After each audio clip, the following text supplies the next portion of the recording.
خب آقای کیانی عزیز، اول خودتو برای ما معرفی کن، برای نوجوانای مخاطب ما.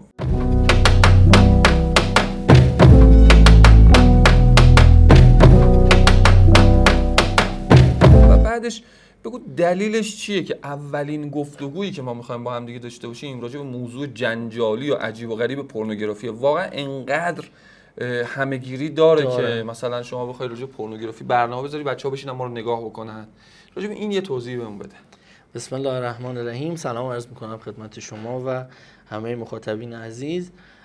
من سروش کیانی هستم. حدود 10 ساله که مربی و فعال فرهنگی و تربیتی هستم. کارگاهایی رو با موضوع رسانه و حالا ملحقات مربوط به رسانه توی مدارس برگزار میکنیم برای بچه‌ها، والدین و مربیان مدارس و الانم که خیلی خوشحالم از اینکه در خدمت شما هستم. پورنوگرافی جزو رسانه محسوب میشه؟ الان یه رسانه است. آره دیگه، جزو چی محسوب میشه؟ پس دیگه بزرگترین مرحله انتشارش و جای انتشارش به نظرم رسانه است دیگه. دیگه جایی، یعنی بچه‌ها همه توی، حالا چه بزرگسال چه بچه‌ها توی، معمولا رسانه به چیزی میگن یه پیام منتقل کنه. پیام داره منتقل میکنه دیگه، پیام جدی هم داره منتقل. واقعا انقدر همه‌گیره؟ ببینید، من حالا اینجا به جای اینکه از خودم بگم، یه بحث چیزایی که من دارم میبینم خودم توی حالا جامعه و با نوجوانهایی که ارتباط دارم که تعدادشون هم زیاد بوده توی این 10 ساله، یه بحث آماره که واقعا چه اتفاقی داره میفته. اولا حالا چون این بحث باز شد، آمارشو بگم که تقریبا آمار درست و درمونی تو کشور ما نیست. تابوه دیگه، یعنی هیچ کس نمیره طرفش. ما مشکل داریم آقا یکی بیاد یه ارزیابی جامعی کنه، یه جامعه چه خبره از اینا بپرسه، مکتوب بپرس، آقا کاریت هم ندارم، فقط بدونیم ما چند نفر شما. انگار مثلا جنایتیه که من برم آمارو در بیارم. حالا شما میگی آمار خوبه، من این خاطرم اینجا بگم، ما یه مدرسه‌ای باهاشون چندین مدرسه ارتباط داریم، از مدارس برند و رنک 1 مثلا تهران هم هست. ما یه وبیناری تو همین موضوع برگزار کردیم، مراقبت از فرزندان در مقابل محتوای جنسی. گفتم آقا این وبینار رایگانه، بذار تو کانالت، اگه والدینت خواستن استفاده کنن.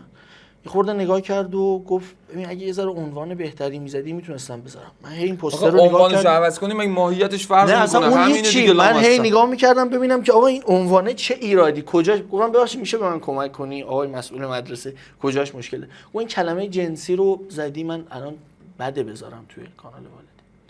یعنی در این حد. حالا شما میگه آقا بیان آمار بگیرن معلوم کنیم کیا اصلا گرایشاتشون چیه، کیا درگیر پورنوگرافی هستن. تو ایران آمار نداریم، جای دیگه بله، ولی آمار جهانی ما زیاد. اونا برعکس پژوهش کردن روش، اومدن این کارو انجام دادن، با افتخارم دارن میگن و با افتخارم شروع کردن برای پیشگیری کردنش. یعنی میگه آقا نوجوان من، جوون من، حتی بزرگسالای من درگیرن با این ماجرا. من چیکار کنم؟ من بشینم نگاه کنم؟ میگه آقا بیا برنامه. الان این چیزایی که اخیراً تصویب شد تو استرالیا و جای مختلف که میاد دیتکت میکنه از کل فرایند فوتپرینت شما، دیجیتال فوتپرینت شما و رد پای دیجیتال شما. آره، یعنی رد پای دیجیتال که میگیم میاد بررسی میکنه شما رو به عنوان یک کسی که پروفایل دیجیتال داری، اینستاگرام داری، نمیدونم بله داری، خارجیاش فیسبوک داری، میگرده از فرایند رد پای شما یا فعالیتایی که شما کردی که شامل کامنت های شما، شیرهای شما، همه اینا میشه، میفهمه شما چند سالته، رسانه‌ای که داشتی. دقیقاً هر اکت رسانه‌ای که داریم و بهش میگن رد پای دیجیتال. سنت هم میفهمه؟ سنم گفته الان ما با این میای شما وارد سایت مثلا پورنوگرافی بشی یا سایتی که رد سنیش به شما نمیخوره. قبلا شما میزدی من 18 سالمه و بیشتر، همینو یس میزدی، خودت اظهار می‌کردی. یعنی الان جایی داشت که چون من ندیدم. ندی اصلا تو همه چیزا شما تو حالت عادی هم تو اینترنت که میری، اگر سایتی باشه که رد سنیش اصلا موضوعش به شما نخوره، لزوما پورنوگرافی هم نه، شما میگه آقا 18 سالت هست وارد این سایت بشی، اصلا آمار پژوهشی داده که به بچه‌ها به درد بچه‌ها نمیخوره یا خشونتش بالاست بفرض.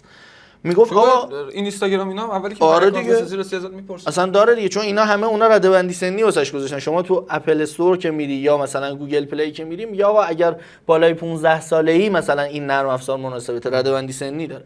حالا اینا به کنار که اصلا ما اینا رو که بهش نمیپردازیم و هیچ کدوم اینا جدی نیست تو کشورمون، ولی الان میگه دیگه آقا باید شما محرز بشه بالای 18 سالی. بعد با استفاده از هوش مصنوعی میره رد پای تو رو پیدا میکنه تو همه شبکه‌های اجتماعی. بله. میفهمه چند سالته، اجازه ورود اجازهشو میده. میگه ما الان میخوایم این کارو بکنیم. برای بچهای ما هم این کارو میکنن. برای بچه‌های ما نمیدونم الان دقیق، چون تازه خبرش هم اومده، این داغ این خبر شاید یکی دو هفته نیست اومده که استرالیا اعلام کرد اینم برای ما مهمه. و مثلا اونایی که اکانت مثلا دیگه، اینم یکی از موضوعاتیه که اینا رفتن بهش پرداختن دیگه، میگه آقا والدین باید نظارت داشته باشن. چه جوری نظارت داشته باشن؟ دسترسی به بچه‌ها بدن، ابزارهای کنترلی روش نصب بکنن، همه اینا رو اونا پرداختن بهش در واقع. بعد میگه الان والدین هم میتونن اگر مثلا گوشی به کسی میدن یا اپلیکیشنی میدن بیان تایید بکنن، بگن آقا این بچه من مثلا داره از این استفاده میکنه، الان اکسپت، این سنش مثلا بالاتره، میتونه از یه سری چیزا، نه حالا لزوما پورنوگرافی ها، میتونه از این استفاده خب حالا با وجود این که اونا اطلاعات دقیقی میتونن داشته باشن، حتی به ثبت احوال خودشون وصل بکنن، بالاخره صنعت مال خودشونه، قوانین هم مال خودشونه، میتونن قشنگ. با توجه به این آمارها توی مثلا آمریکا، اروپا و سایر جاهای دنیا چیه؟ من از رو یه چند تا رو بگم که برای اینکه دقیق باشه. یه مطالعه انجام شده در مورد بحث همون پورنوگرافی توی مجله مودالیتی اند فانکشن.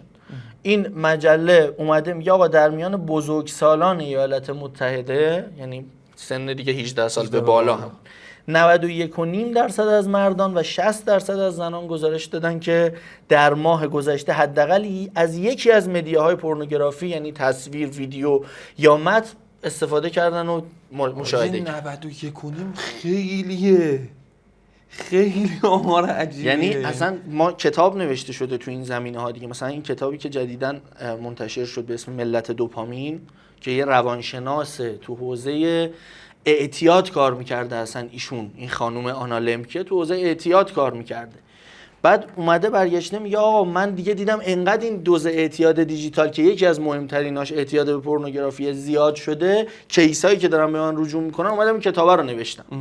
بعد اونجا اولش میگه من یه مراجع بزرگسالی داشتم که این وقتی میرفت سفر کاری از مدیران برجسته مثلا یکی از شرکت هم بود، میگم میرفتم تو هتل، اولین چیزی که منو وسوسه میکرد این بود که برم اینجا فقط اسکرول کنم، ببینم تا این دیگه مغزم خاموش بشه. این سیگاری که طرفش معتاده، میگه بعد نهار بعد مثلا مخی دارن سیگاریا که بعد بکشن، با الان بعد نهار بعد یه سیگار بکشم، الان اول صبح بکشم، میگه نمیتونستم اصلا نبینم.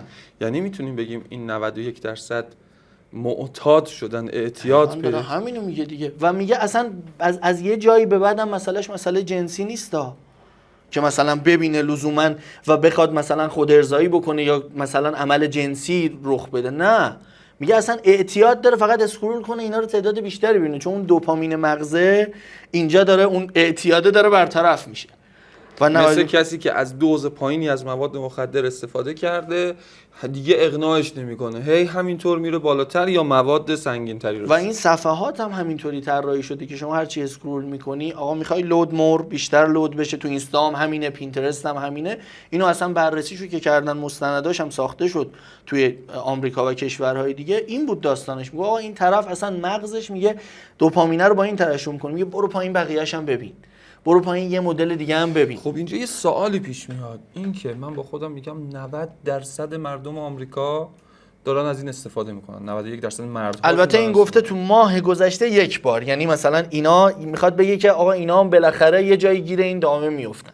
اعتیاد توی بعدیا میگه داری آمار؟ آره اعتیادا رو بهتون میگم. حالا میخواین شما سوالتون تو این زمینه من سوالم اینه که من میگم خب منم یکی مثل اونا، مگه اونا چیشون شده؟ مگه اونا چه آسیبی خوردن؟ چرا من نباید یکی از اونا باشم؟ حالا با مسئله شرعیش کار ندارم، یه محصولی الان در حال حاضر و یه نیازیه که من دارم تو وجودم که دارم میرم سمتش دیگه. الان داره استفاده میشه در سطح خیلی گسترده‌ای. خب چرا من خاص باشم استفاده نکنم؟ همراه این موج دریا دارم میرم، خواهی نشو ویروس ما همراه جماعت. حالا من میخواین آمارا رو تموم بکنم یا بیام سراغ این؟ نه اینو بگیرم. یه دونه مطالعه اینم اخیراً انجام شده که در مورد باز بزرگسال است، میگه تقریباً 3% جمعیت بزرگسال جهان برایشان مصرف پورنوگرافی به استفاده مشکل ساز تبدیل شده. این 3% دیگه معتادن، یعنی متأهلم که میشه که یواش یواش از اینجا میتونیم بریم به سوال شما برسیم. آقا من اصلا به بحث شرعیش کاری ندارم، این داره یه نیازی از من برطرف میکنه، توی یه حدایی از اعتیاد استرس استرابمو کاهش میده، اصلا میل جنسیمو داره تا حدی پوشش میده. میگه آقا از اونجا به بعد دیگه این متأهلم که شده، همه این فانتزی سازی ها و تصویر سازی های ذهنی که شده، قرار بوده این داره تو ذهنش هی اینا رو میسازه که در آینده کی من به یه همچین چیزی میرسم و هیچ وقت نمیرسه. و اون موقع دیگه، اون موقعی که مثلا ازدواج کرده، اون موقعی که حالا پارتنر داره، هر چیزی داره، اصلا نمیتونه، چون برنامه ریزی مغزش و ساختار مغزش با دیدن پورنوگرافی عوض شده که به این میپردازیم جلوتر. این معتادها چه تعریفی از اعتیاد وجود داره؟ یعنی به کی میگیم معتاد؟ خب تو راجع مواد مخدر مشخصه دیگه، کسی که مصرف روتین داره و بدون اون مصرف روتین زندگیش به هم میریزه. بله. به چه کسی میگیم معتاد به پورنوگرافی؟ تقریبا اینو حالا مثلا اگه بخوایم تعریف عامیانش بکنیم، چون تعریف علمی واسش نیومدن لزوما بگن که آقا حتما مثلا کسی که روزی یه بار، ولی کسی که حس نیاز، اولا که در هفته تقریبا خیلی از اینا در روز هم داریم ولی اگه بخوایم عمومیت بهش بدیم تو این جمعیت کثیر، در هفته تقریبا نمیتونه از این دوری بکنه، ولو شده فقط تماشا بکنه و هیچ اتفاق مثلا جنسی هم رقم نخوره. این الان تو آمارهای بعدی من یه سریاشو بگم تقریبا معلوم میشه. مثلا طبق گزارش یه مرکزی که کانوننت آیز که مجله آمریکایی، مرکز آمریکاییه، اومده میگه نوجوانا هم گفتن که حداقل یک بار محتوای جنسی و پورنوگرافی دیدن. حالا کدوم نوجوانها؟ این 74% 73% تو ایالات متحده که باز آمارش وجود داره و جدی دارن تو این زمینه پژوهش میکنن، نوجوانان 13 تا 17 ساله گفتن که دست کم یک بار محتوای جنسی آنلاین رو تو این سن، حتی قبل از مثلا بلوغ، حتی الان آمارها بعضیاش مال پژوهش‌های دیگه است که قبل از 10 سالگی با این محتوا مواجه شدن و اون موقع دیگه یواش یواش شروع این اعتیاده بوده که دیگه نمیتونه، یعنی باید فرایند چرخه تکرار پذیر باشه و جالبه که تصاعدی هم میره بالا. یعنی اگر قبلا با روزی یک بار با 2-3 تا فیلم این اوکی میشده، هر دفعه باید حالا دقیقاً مثل اعتیاد به مواد مخدر دیگه، یعنی دقیقاً اون قبلا تفریحی میزده، بله، بعد شده خورده به تعطیلات و دیگه تعطیلی زیاد تفریحی زده و اینطوری شد. این دقیقاً همین اتفاق است. آمارا پس الان داره نشون میده که آمار قابل توجهی دیگه به اینجا رسیده که کنترلش دست خودشون نیست. یعنی همین که آقا از یه جایی به بعد اگر نخواد و اصلا نیاز جنسی هم نداشته باشه، باز به خاطر اعتیادش علاقه داره که اینو ببینه، اصلا مغزش با این در واقع داره تغذیه میشه و اون هورمون پاداش و دوپامینه رو دریافت میکنه. خب الان آمارا تموم شد، من یه سوال جدی دارم. سوالم اینه که باشه من معتاد باشم چی میشه؟ پولی که نمیخوام خرج بکنم، مثل مواد مخدرم نیست من از کار زندگی بندازم، حالا مثلا چند گیگ اینترنت دیگه، روزانه اینترنت، خرج اینترنت تو فیلتر شکنه تو ایران. دقیقاً. چرا نباید داشته باشم؟ نکتهش اینجاست که ببین، اولا که یه انتخابه. ما اینجا دقیقاً اولش هم شما خوب صحبتو شروع کردین، گفت آقا اصلا با بحث شرعیش هم کاری نداریم. اونی که تقید مذهبی داره و فلان اینا به دلایل دیگه، عذاب وجدانه، گناهه، هر چیزی که هست، اینو میاد یه انتخابی میکنه که الان چیزی که ما حداقل میدونیم باش مواجهیم تو جامعه، چون مسئله جنسی مسئله‌ایه که واقعا نیاز فرده، خیلی از مذهبی هم اینجا درگیرش میشن، فقط اون شرمه و اون حیای باعث میشه ابرازش. یه عده راحت میان میگن که آقا فلان بازیگر و فلان کاتگوری و فلان سایت، اونم همه رو میشناسه ولی فقط هیچی نمیگه، برو خودش حتی خودشو میزنه به اون را، چون شرم داره نسبت به این. فکر چقدر از بچهای ما درگیر این ماجرا؟ یعنی آمار آمریکاست، شما اون چی که دیدی تو مدارس چقدر از داستان درست میگه بعدن دیگه اگه آموزش پرورش از دست ما شکایت نکنه. من فکر نمی کنم واقعا پایین تر از 80-90% باشه. یعنی اغلب بچه‌ها درگیرن ولی هیچ کس هم براش هیچ کاری نمیکنه. هیچ کاری نمیکنه و اصلا اینم جرئت نداره با خانواده‌اش، با مشاور مدرسه‌اش، با هیچ کسی راجع به این با اینکه من به کیس هایی برخوردم که طرف از خودش خسته شده بود، از رفتارش خسته شده بود، مونده واقعا مثل معتادی که مونده چی کار بکنه، میگه من نمیخوام بکشم اما نمیتونم که نکشم. دقیقاً همین حالت براشون رخ میده و بچه‌ها بی‌پناهن راجع به این موضوع. و جواب سوالتونم تو همین صحبت خودتون تا یه حدیش بود که آقا معتاد، آقا مگه چیه خرج اینترنت؟ صحبت ما اینجاست که آقا شما داری ساختار مغزتو طوری تغییر میدی که اصلا اون زندگی عادی که میخواستی ازش لذت ببری و اون در واقع نیازهای عادی که باید میتونستی برطرف کنی در آینده، فانتزی های ذهنی برات ایجاد میشه که فکر میکنی اصل عشق و حال هونه، بعد از اون طبیعیه، از اون اصلیه، از اونی که عامه مردم ازش لذت میبردن در طول تاریخ بشر دیگه لذت نمیبری. اصلا فانتزیه هم شما نمیتونی. آقا فانتزیه یعنی چی؟ من اینو یه خورده بازش بکنم. طرف ساختار مغزش بعد از 5 سال 10 سال پورنوگرافی دیدن که وقتی از 10 سالگی داره شروع میشه، از 13 سالگی داره شروع میشه، یعنی تا قبل از ازدواجش قطعا اتفاق افتاده، یا اصلا پارتنر جنسی هرچی، اصلا کاری نمیریم تو فضای قبل از اینکه بتونه یه رابطه جنسی عادی داشته باشه. ساختار مغز میگه آقا شما موقعی باید تحریک بشی و تحریک پذیری داشته باشی که داری رابطه 2 نفر رو میبینی، نه موقعی که خودتون رابطه‌ای. آها، یعنی مغز تغییر رویه میده. پس برای همینه که ما با کیس های مواجه هستیم الان، چون ما مرکز مشاوره داریم. خانومه اومده شاکیه، میگه همسرم با من نمیتونه رابطه جنسی برقرار بکنه، میشینه پورنوگرافی نگاه میکنه. من کیس نزدیک همونجوری داشتیم که رجوع کرده بود و طلاق گرفتن و باز همسر از رده بالاهای مثلا یه شرکتی بود، مدیر عامل یه جایی بود، ولی به هیچ وجه 2 سال اینا میگفتن ما با هم دیگه زندگی کنیم. سمت من نمی اومد.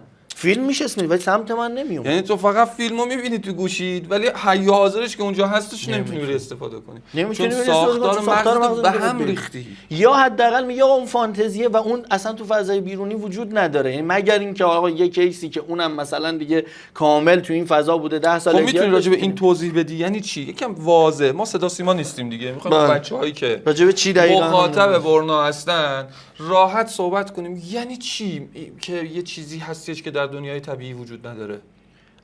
یعنی این که آقا این چیزاش راه افتاد دیگه، یه مدتی هم در واقع کمپیناش و موجاش راه افتاد. اینا که نه توی دنیا که میومدن بازیگرایی که میومدن این بیفور افتراشون رو میذاشتن و میگفتن آقا من بازیگری که خودم الان اومدم توی فیلم‌های مثلا اونجرز بازی کردم، توی نمیدونم فیلم‌های معروف هالیوودی بازی کردم، خودم چهره واقعیم اینه. این یک در مورد اون کیسی که حالا تو داری دنبالش میگردی. یعنی کلاغو رنگ کردن جا قناری بهت قالب کردن. حالا قیافه مثلا بدی هم نداره، ولی تو اون چیزی که باهاش تحریک میشدی و ساختار مغزت رفتم یا باید توقع مغزو بردی بالا دیگه، با هیچ چی حاضر نیستش.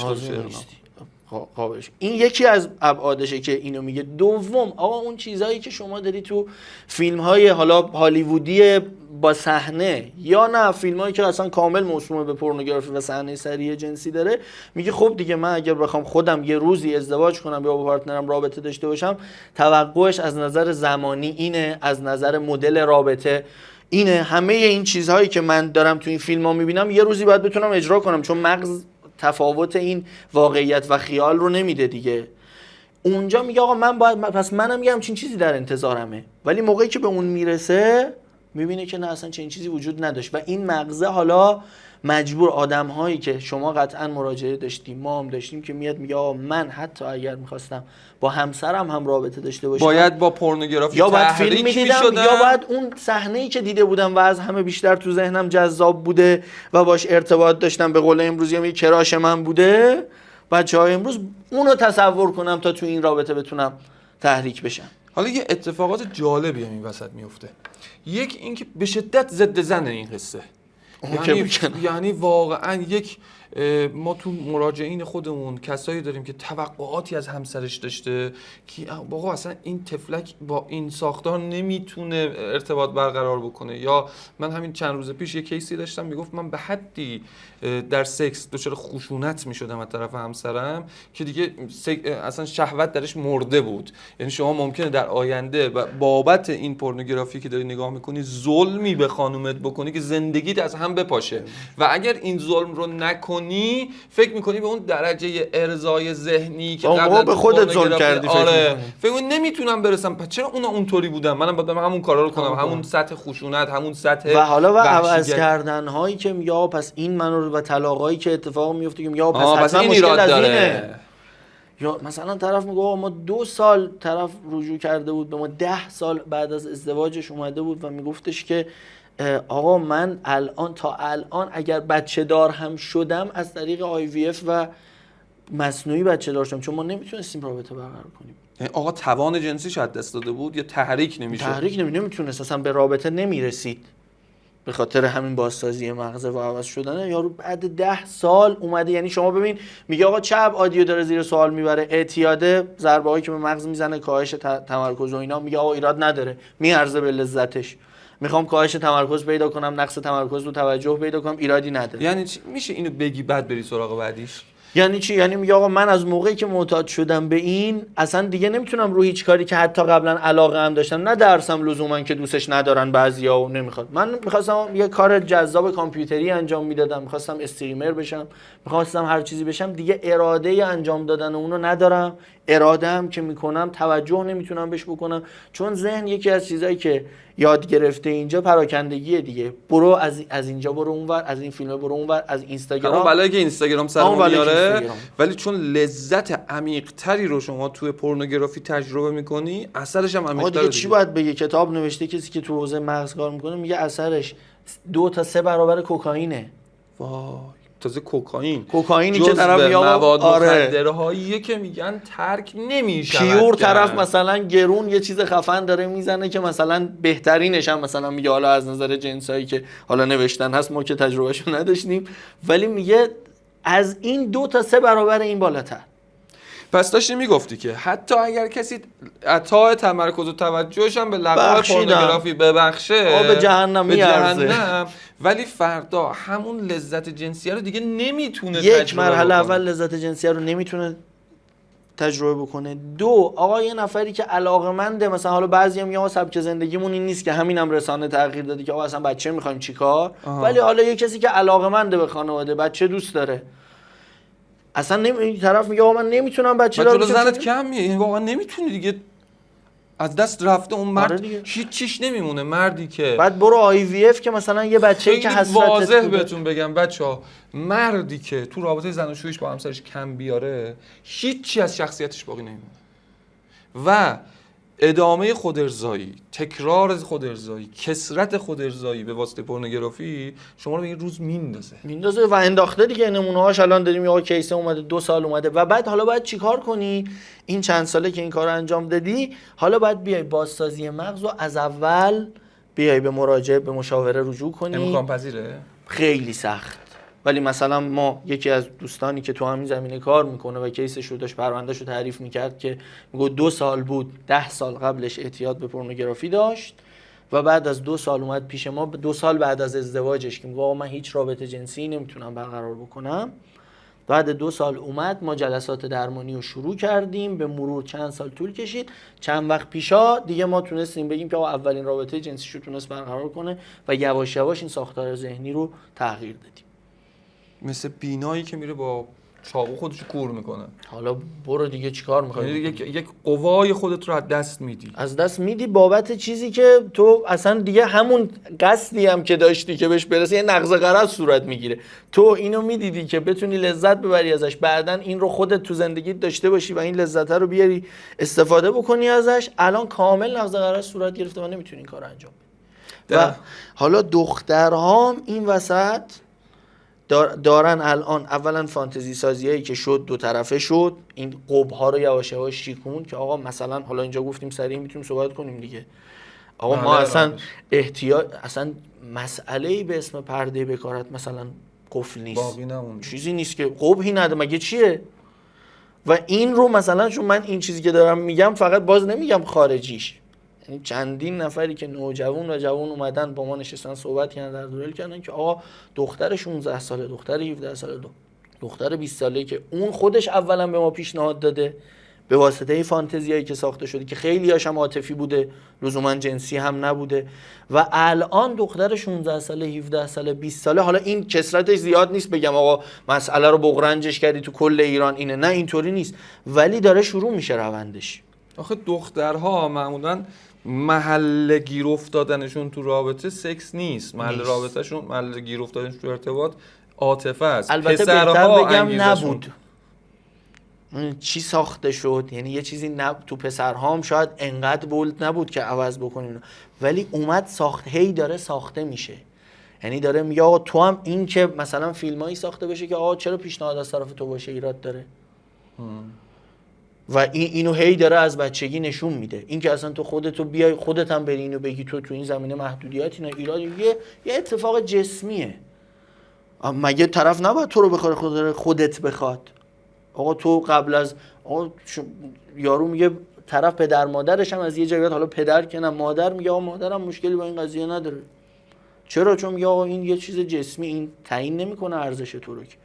و این فرهنگ سازی شده سالها و داره میشه که آقا این اتفاق تو ذهن اونم اتفاق خاصی نباشه. حالا به این موضوع باید یه بار بپردازیم که واقعا خطرات این که دختر طرف پسر بره چیه؟ آره این میشه یه موضوع. این چیه؟ چرا میگن دختر طرف پسر نره یا اجازه بده پسر طرفش بیاد یا مثلا درخواست باید از طرف پسر باشه؟ این یه محل بحثه. اما بریم سراغ بحث خودارضایی. این که از تبعات بالاخره تحریک زیاد اینه که شما یه جایی باید تخلیه بشی. وقتی که دچار خودارضایی میشی چه اتفاق، چه بلایی سر مغز و فرد میاد؟ تقریبا البته یه سریشو تو اون گفتیم. ما یه استادی داشتیم یه جمله‌ای میگفت، شاید یه بارم با هم دیگه ما داشتیم صحبت میکردیم گفتم خدمتتون، میگه اولا این نیازه ما داریم تو جاهای مختلف میبینیم که یه سری احساسات ما داریم و یه سری نیازها داریم که داریم اینا رو بروز میدیم. آقا من فیلم طنز کمدی خارجی یا داخلی میبینم میخندم، من فیلم درام مثلا وحشتناک میبینم میترسم، درام میبینم در واقع اون سطح دوپامین و اکسیتوسین رو شما تجربه میام خالیش میکنم احساسات. آقا من وقتی فیلم جنسی دیدم چیکار باید بکنم؟ وقتی پارتنرم نداری یا همسرم نداری چیکار باید بکنم؟ تنها چیزی که میمونه میشه خودارضایی. و خودارضایی که بعد شما میگه آقا من کیس دارم که پشیمون فلان بهمانه و اینجا دوباره یه اتفاق دیگه، طرف داره توی این فرایند به خودش و مغزش اینو میگه که تو باید یه نفری لذت ببری. و خیلی از حالا کیسایی که بوده داره میگه که آقا اصلا دلایل گرایش های به همجنس و همجنس گرایی یکی از دلایلش میتونه این باشه که طرف هیچ موقعی این رابطه جنسی رو با یه پارتنری و با اون چیزی که درستشه تجربه نکرده، همیشه یاد گرفته با یه چیزی یا ببینه یا اینکه خودش این کار رو انجام بده و به ارضای جنسی برسه. و خب دیگه حالا من یه نکته جالب بهتون بگم بچه‌ها، تحقیقات میگه بین تمام تجربیات مختلف جنسی و فانتزی سازی هایی که توی دنیای پورنوگرافی اتفاق افتاده که ما فکر می‌کنیم مثلا فلان حرکت خیلی خفنه، اگه پارتنرت بتونه فلان کارو بکنه خیلی خفنه، بیشترین لذت رو افراد در راه طبیعی خدادادی اصلی رابطه جنسی تجربه کردن. و جالب قرآن دقیقاً به این اشاره میکنه، میگه از اون راهی که خدا براتون قرار داده برید به همسرتون نزدیک بشید. چرا؟ چون میخواد تو هم بیشتر لذت رو ببری. اصلا آقا فقط میخوام لذت گراییشو صحبت کنیم. آقا یه چیزی داخل وجود شما هست، بیا ازش لذت ببر. خودت نه شرعیشو اینجا صحبت کردیم، نه گفتیم آقا فلان عوارض جسمی رو داره، همون چیزی که تو می‌خواستی بهش برسی رو داری از خودت میگیری. ما میدونیم که الان تحریکی، خب ما میدونیم که الان نمیتونی کاریش بکنی، بالاخره یه سطحی میتونی بگی برو دوغ بخور. آره نه نمیتونی اصلا واقعا اینجا هم باید حق بدیم یعنی ما به عنوان کسی که خودمون جامعه اروتیک ما که تو جامعه تو این خیابونای تهران راه میری واقعا آدم حالی به حالی میشه، حق دارن بچه‌ها که دنبال یک راهی برای ارضایشون باشن، ولی این دلیل نمیشه که دنبال بدترین راه برن، دنبال و اصلا همون راه یه راهی هم که برای خودشون وجود داشته اونم ببندن مسدودش بکنه. این به وقتش که ما دیگه میخوایم چیز بشیم دیگه همون راه اصلی هم نمیخوایم پارتنر داشته باشیم به رابطه ولی جنسی اینجا واقعا باید مستقیم بهشون بگیم که واقعا کار سختی دارن، واقعا ما باید اینو در یعنی شاید بشینن بگن آقا آره ما اینا نشستن مثلا برای خودشون دارن یا چیزایی هست واقعا هم یعنی من خودم یه بار که داشتیم قبل از ضبط این برنامه با شما صحبت می‌کردیم گفتم آقا من بیام الان در مورد راهش چی بگم بهش، یا آقا میگه من فلان نیازو دارم، میگه راهکار میدم، میگم برو برطرفش. الان بیام چی بگم بهش؟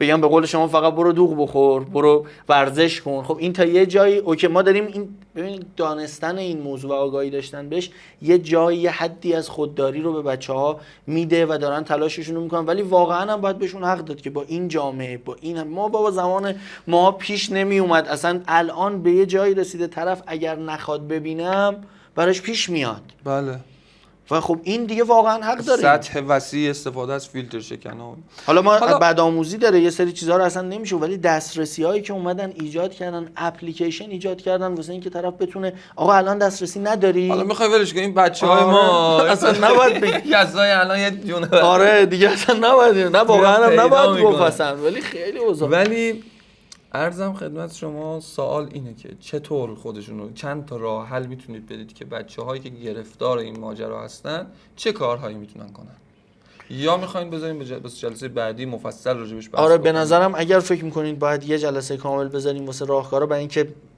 نگن آقا این همه صحبت شد و بعد این تو یه دقیقه بسته شد. خب ما این بار راجب پورنوگرافی و آسیب‌هایی که میتونه استفاده از صنعت شیطانی پورنوگرافی به شما بزنه صحبت کردیم و تبعات منفی و فاجعه بار اون که یکیش اعتیاد به خودارضاییه بحث کردیم.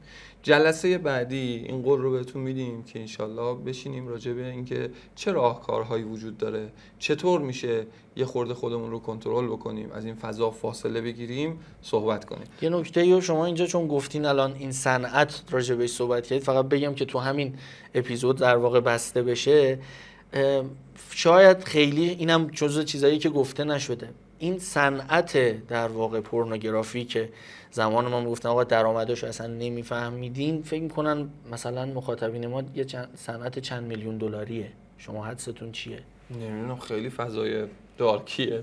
یعنی یه فرایندی که داره همه رو درگیر میکنه، اینقدر اعتیاد داره، 91% در آمریکا هفته یک بار حداقل، و 260 میلیارد دلار ارزش این صنعت به قول شما شیطانی و واقعا هم شیطانیه که داره همه چیز رو عوض میکنه توی زیست جنسی عادی افراد و طرف. عددی که شما میفرمایید از بودجه بسیاری از کشورهای دنیا بیشتر. ما اون موقع یادمونه زمان ما میگفتن، نمیدونم چقدر آمار بود، آقا درآمد نفتی ما نمیرسه به، حالا فقط نفتی رو میگفتن، شما الان داریم یه بودجه کشورها، یعنی همچین چیزی که پشتش انقدر سرمایه و اونم داره پولشو در میاره از اینجا. بیشترینش هم تو آمریکاست، چیزی حدود 50 میلیون شاید وبسایت پورن فقط مال خود آمریکاست که خودشون هم دامنشون رو گرفته و انقدر درگیرن. ولی این نکته مهمیه که بتونیم بهش فکر بکنیم که واقعا آقا این همه هزینه و حالا داره چه بلایی سر ما میاره و ما چیکار باید بکنیم در مقابل یه همچین صنعتی.